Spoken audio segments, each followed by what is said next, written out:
అబ్బా అరిసెలు ఎంత బాగున్నాయో. అత్తయ్య గారు అరిసి తింటారా? ఆ ఇప్పుడు అరిసి ఎవరు తింటారో ఎలా కనపడుతున్నానేంటి? నేను అరిసి తిన్నమ్మా. సరేలేండి. అత్తయ్య గారు లేచి తింటారా? నన్నే లేచి తినమంటదా? నేను లేచి గట్ట తిన్నాను. అంతే అంటారా? నేను కూర్చునే తింటాను. ఇందాకేమో అరిసి తినమంది, ఇప్పుడేమో లేచి తినండి అంటుంది. ఏదో తినమని పెట్టేసినట్టు.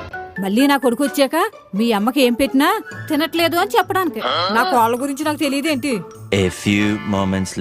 అబ్బో అరిసెలు ఇందాక ఇవేనేంటి తింటారా అని అడిగింది నా కోళ్ళ. నేను ఇంకా అరిసి తినమంటే ఏదో అనుకున్నాను. లేచి ప్యాకెట్టా? లేచి తింటారా అని అడిగింది. ఈ లేచి తినమనా? అయ్యో నాకు కనబడకుండా దూరం నుంచి అడిగితే నాకెలా తెలుస్తుంది ఇవని? ఈసారి చెప్తాను నా కోడల పని. అత్తయ్య గారు భోజనం చేస్తారా? చేస్తాను. రిమోట్ ఇలా ఇవ్వండి.